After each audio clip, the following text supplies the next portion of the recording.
What is going on, everybody? It is your boy Welshy back with another little vid. So today, guys, I thought we'd do another car review. If you don't already know, I drive a 2007 Acura TSX, and I thought I'd review it today because there's not too many TSX reviews out there. I saw the smoking tire one and I thought that was pretty dope. But yeah, this is a 2007 TSX. Like I said, it's 6-speed manual. I picked this car up from the local Acura dealership probably around September, so I haven't owned this thing for too long, but I think enough to do a solid review on it. I was gonna do like a head cam version of this review, but since I'm like 6 foot like a million, all you guys would really see is like the sunroof and like sun visor and stuff, so I don't really know how I'm gonna do those. I'd have to get a bucket seat. I need a bucket seat, dude.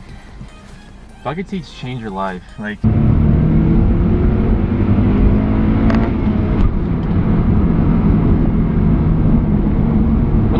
little third gear chirp. But yeah, first impressions when I did get this car, there was a lot.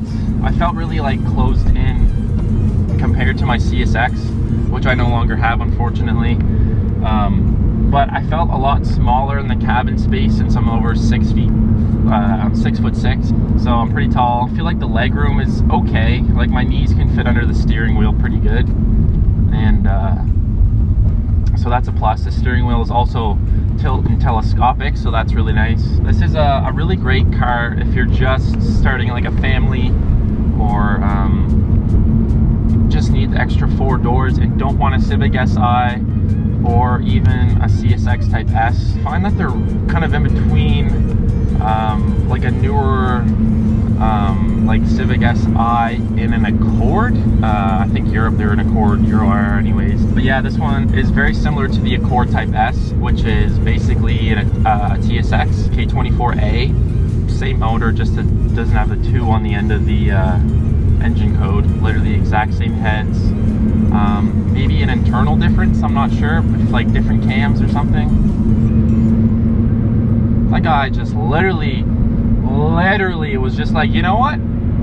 I feel like crossing the street when there's like 1,000 cars coming. Oh look, a guy in an Acura. I think I'll go in front of him, because if I get hit, he gonna get me some money.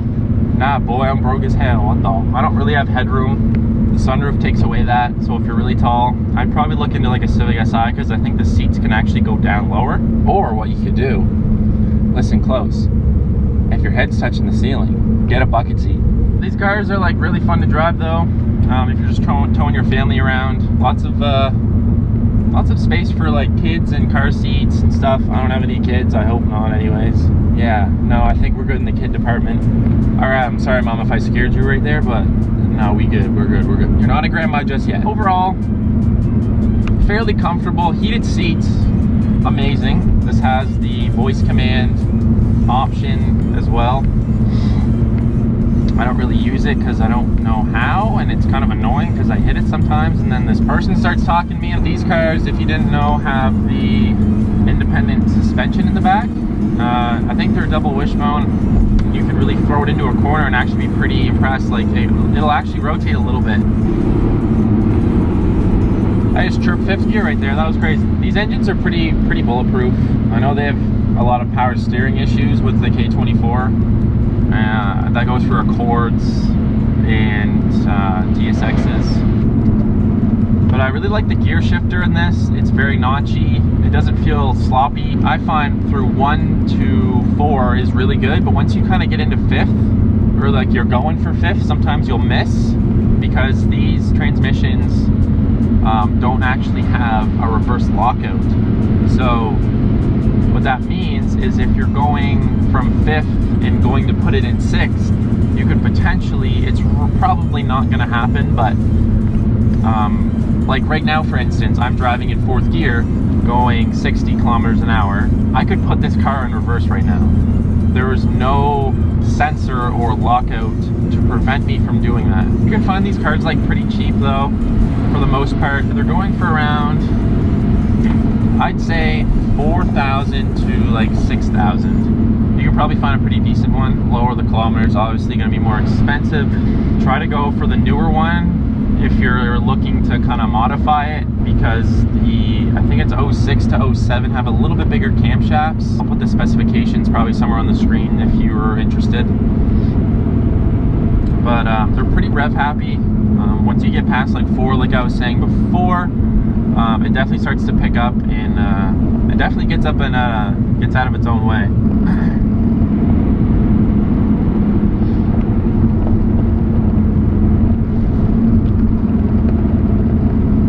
I kind of wish they made this with like a different exhaust on it from factory. I wish it was like a little bit bigger diameter. It just kind of gave it that little bit of grunt.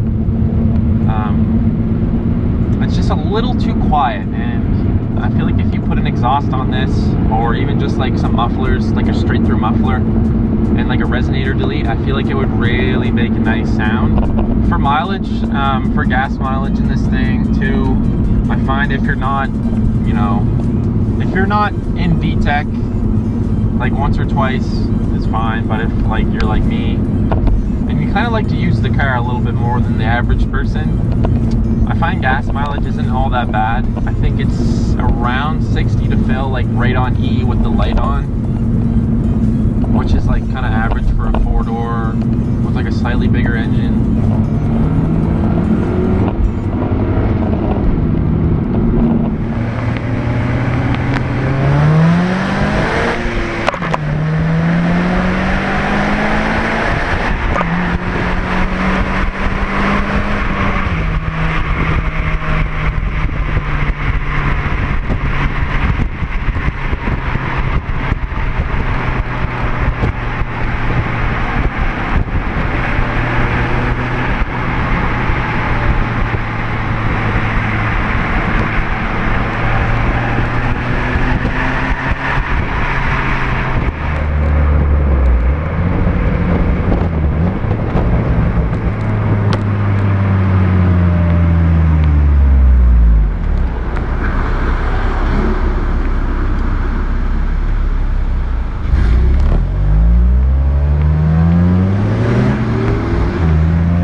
Yeah, I just thought I'd do like a little walk around of the vehicle. So you have HID headlights and halogen fogs. I think it looks pretty good. I like these cars in black and silver. I think do them justice. I'm on snow tires, like I said. I don't like these alloys. The first gen TSX ones are nicer, but these ones are alright. Blinkers on the mirrors, which is really neat. Gotta support my boys. Patagonia. Threw that on there after I bought a hat. They're overall a good looking vehicle. I like the dual exhaust. I think I'd rather a single though. I think if you want dual, it should be like a V6 or a V8. That's just my opinion. They have like almost like a little side skirt on them from factory. You can kind of see it has like a little like dip around here, which is pretty cool. If you're looking to get in one, I do recommend it. They're fun. So all right, here's like the interior. So you have all your steering wheel controls. There's the voice commands, as I was saying. Here's how you change like your oil light and everything. I know my finger's gross. I jammed it in a door, okay? I'm sorry. Pop the hood here. Holy crap, it is very, very windy out. Wow. So here is the K24A2. Lots of fun to be had with this motor. As always, guys, I want to thank you guys for watching the video today. Hope you guys enjoyed the review. If you like what you saw, comment down below what car you think I should do next, or what I could, or what you'd like to see on the channel a little bit more of, a little bit less. Comment, like, and as always, guys, subscribe for more. And I'll see y'all later. Peace out. Love y'all.